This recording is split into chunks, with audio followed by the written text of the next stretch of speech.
the world of Duel Monsters.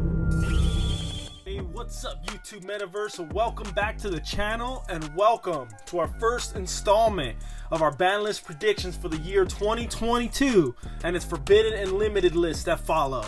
I'm your main dude, Meta Bro Jake, and you already know I represent the Super Meta Bros. Here is our predictions for the January 17th, 2022 list. Woo! Alright you guys, so at the time of recording, we are 1 week away from the Banlist deadline. And with the huge cancellation of YCS Pasadena a couple of days back, we are now left with another possible Remote Duel ban list coming into Grand Creators. YCS Las Vegas is the only recently announced YCS not to be cancelled so far. So we have to hope that this one could be the actual event that showcases this brand new list. Alright, before we get started you guys, I wanted to send a special shout out to my main dude, Brother Garrett, aka King Kaiba 88. We actually hashed out our opinions on this list, and his knowledge helped out with the making of this video. So I just wanted to say thank you for the discussions, bro. And be sure to follow him on IG for some ghostly YGO content. Alright you guys, starting off this ban list prediction video, we're definitely going to have to start with the ban cards. Now these are the ones with the highest potential to get hit to zero this time around. First up is Predaplant Verte Anaconda. Now I think this card is pretty much a given to the community, but let's talk about it a little bit. This is one of the cards that has been on everyone's radar to get banned because of its insane new combo with the newly announced Branded Fusion. And you already know, man, it was bad enough with the whole Dragoon play and everything, but now here's another one that we have to worry about. So, this is another package that can be splashed into any strategy, but works insanely well with its own archetype to summon an Albion, the Branded Dragon, and a Dragoon with essentially one card. So, it's pretty wild, you guys, and it's too good not to ignore.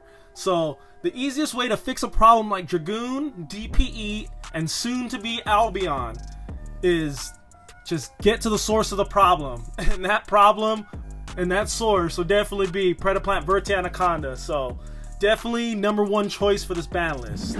Alright, next up is Artifact DAGDA. Now, this one is an unpopular opinion amongst the community because mostly everybody thinks that Scythe is going to get hit instead on this ban list. So the truth is, DAGDA makes it easy, actually too easy, to bring out Scythe. So what does DAGDA do? This small 2-card artifact package can also be splashed in any strategy, but has found the most success in strategies that have 1-card starters such as Phantom Knights. The DPE package is relevant in today's format, and using DPE to pop the set Scythe on your opponent's standby phase to lock your opponent out of their extra deck is a very, very strong play. So to us, DAGDA would be more appropriate hit because it just needs 2 effect monsters to link into it, you guys, and that's pretty easy, right? And either way though, the artifacts have a huge target on their backs on this list. But we're going out on the limb and saying that Artifact DAGDA will get hit over Artifact Scythe in this upcoming list. Alright, and now next in line is Arch Nemesis Protoss. Now this has been a card that's been getting a lot of talks too around the community. But obviously this card has seen success in the Sword Soul builds because it is a worm card. And essentially it has a VFD-like effect that does not let your opponent play the game. Now this card,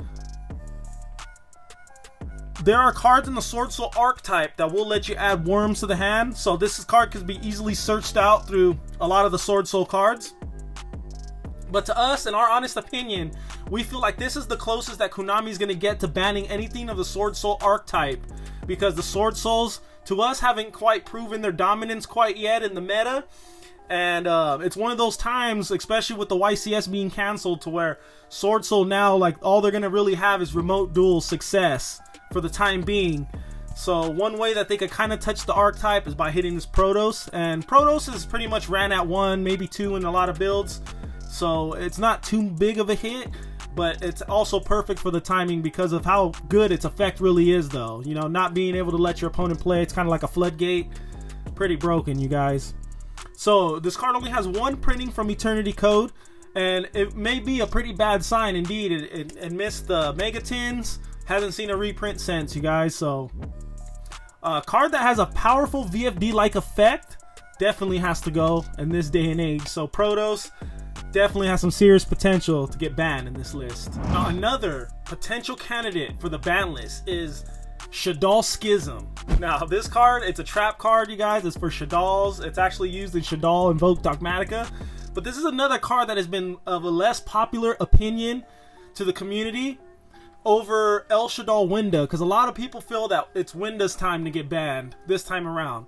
However, when Winda's was made the old-fashioned way with SHADDOLL Fusion and El SHADDOLL Fusion, it wasn't really that big of a problem.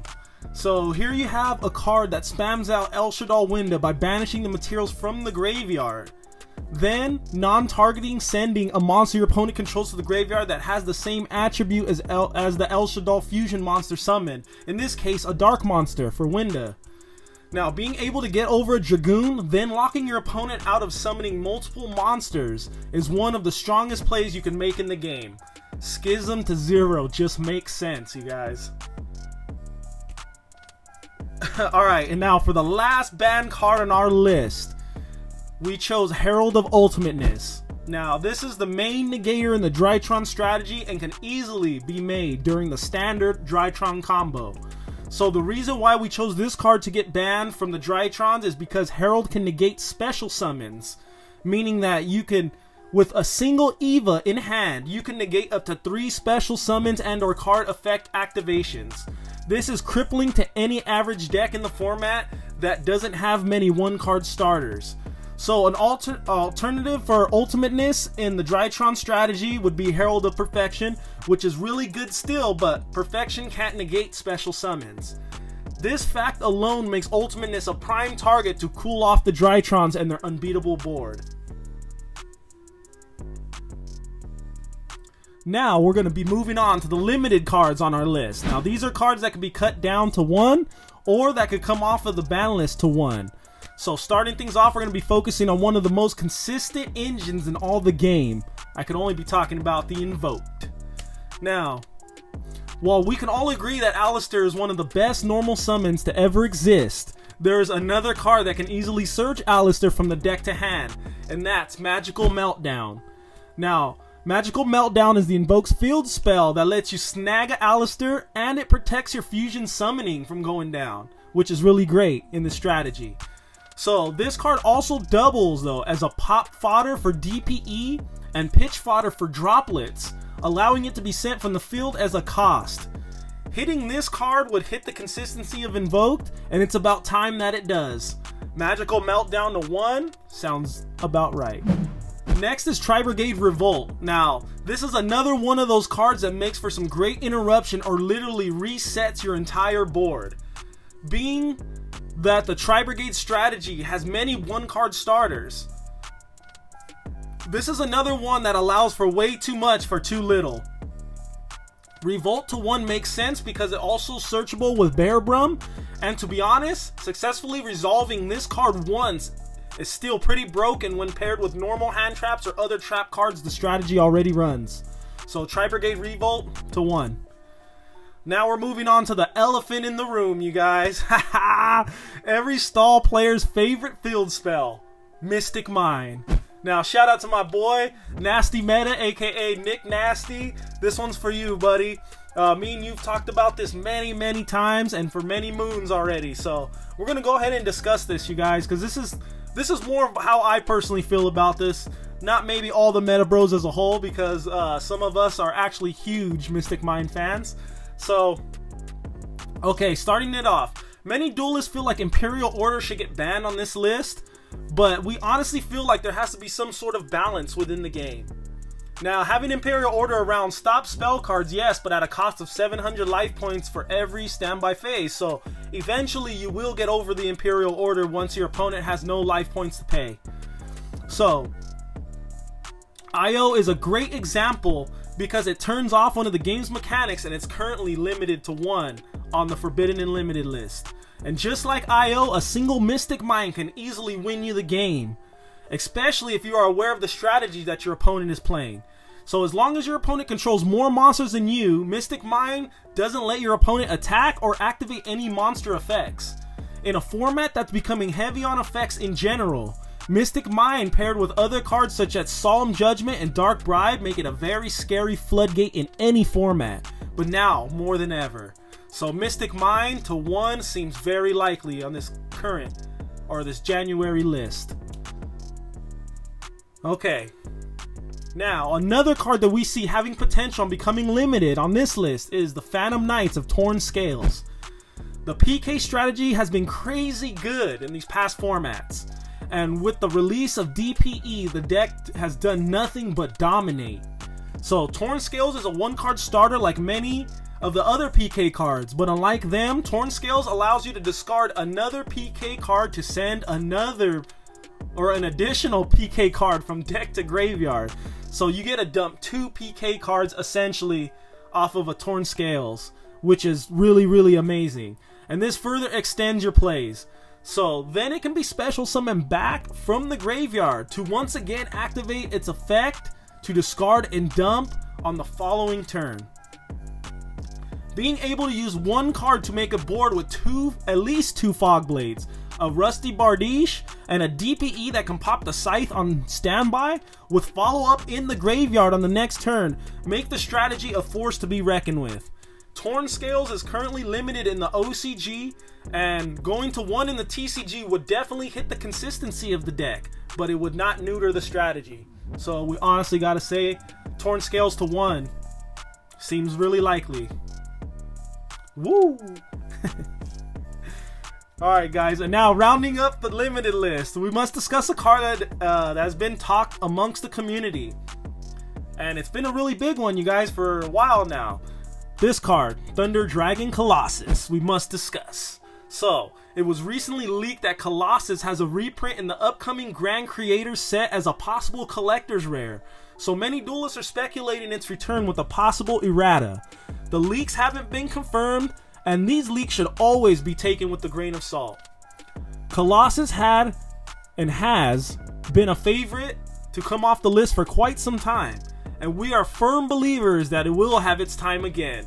So we say Colossus back to 1 is inevitable. And last but not least, wrapping up the limited list, we had to talk about one of the greatest hand traps to ever exist in the game. Could only be talking about Maxi. So Maxi has also been a favorite to come back amongst the community, and this one does seem highly possible to eventually come back to 1, even if it's not on this list, maybe sometime this year. Crossout Designator is a card that hasn't seen as much meta play as everybody originally thought it was going to have. Although it is a really powerful card, duelists have decided to play other cards instead. So if Maxi ever came back to 1, it would make Crossout Designator a viable card in the format and would be used to stop Maxi at the cost of banishing your own Maxi. Kind of makes sense, doesn't it? So maybe the time has come to once again take the Maxi challenge, and we are all in on Maxi coming back to 1 on this list. Alright, now we are moving on to the semi-limited list section of this video. So, the first card we must discuss is another powerful strategy that is paired along with Invoked and SHADDOLL, and that happens to be the Dogmaticas. And the card we will be discussing, the first card, is Nadir Servant. So, having this card in your opening hand going second is the nuts. Because being able to dump a card from the extra deck, then adding a Dogmatica monster from deck to hand is legendary. Nadir can be used only once per turn, but you gain so much by resolving this effect just once. You can choose to break your opponent's board, or you could choose to set up your own board to control your opponent on the next turn. Either way, this card just adds so much consistency to a strategy that's already plenty consistent. So knocking this card down to 2 can possibly force duelists to run that 1 copy of Dogmatica Maximus, if they don't already, to make up for this hit. So Nadir Servant to 2 seems very likely in this day and age. Alright, and next up is a card that many of us would like to come back to 3, honestly. But with Crossout Designator still remaining neutral in the format, it may be a while before that happens. However, this card has potential to come back to 2, and that would be Called by the Grave. Now, while we're looking into the TCG and OCG ban lists, we noticed that, for the most part, hand traps or anything hand trap related have remained untouched.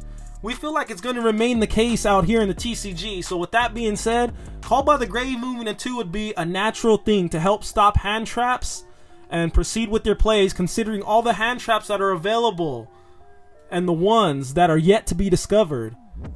Call by the Grave to 2, you guys. If not 3, let's go to 2. That'll be fine. And for our final segment of the video, you guys, we're going to discuss a few cards that can become unlocked or unlimited in this upcoming list. So first, I will discuss the obvious choices. Danger Nessie and Performapal Skull Crobat Joker have been some that duelists believe will come off the list due to the inactivity of their archetypes. Nessie is a level 7 danger that allows you to add another danger monster from deck to hand except itself, which leaves you with little choices since a lot of the other dangers are also limited and semi-limited. Rank 7 strategies are not too present in the current format, so we can agree with everyone else in saying that Nessie will be back at 3 in no time.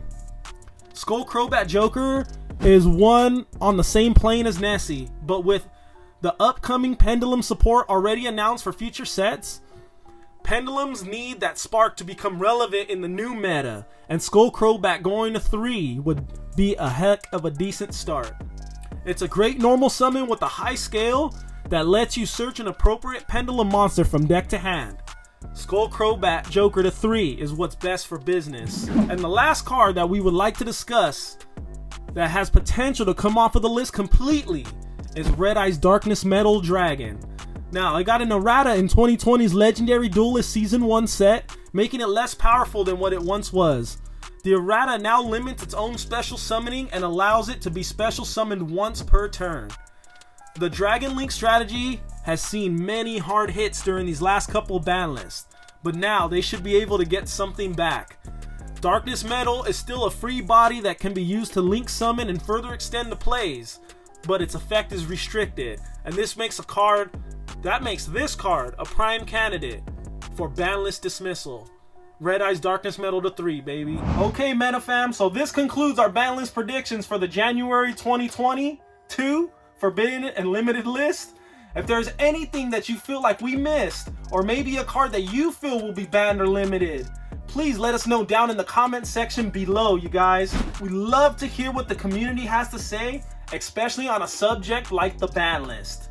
So we hope you guys enjoyed the content, and if you did, be sure to hit that like button and keep the Meta Bros on your guys' screens. Let's break through that algorithm together, baby. Woo! And if you guys ain't already, please consider subscribing to the Super Meta channel. We're on the most epic journey imaginable, you guys, and it runs right through the YGO YouTube metaverse.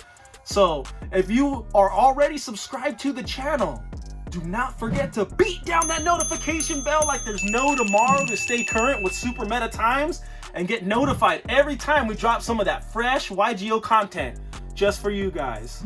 Thank you guys so much for your continued support of the Meta Bros and our dream of being part of this awesome community. We share the same love for the game as you do, and there is nothing more that we would like doing than giving you guys the inside scoop from our native home of SoCal. Stay tuned for more exciting content coming to the channel because we have plenty of it, you guys. Woo! We hope you guys all have a wonderful day, and remember, do your part in preventing the spread. Be safe out there, fam. Peace out, my dudes. Woo!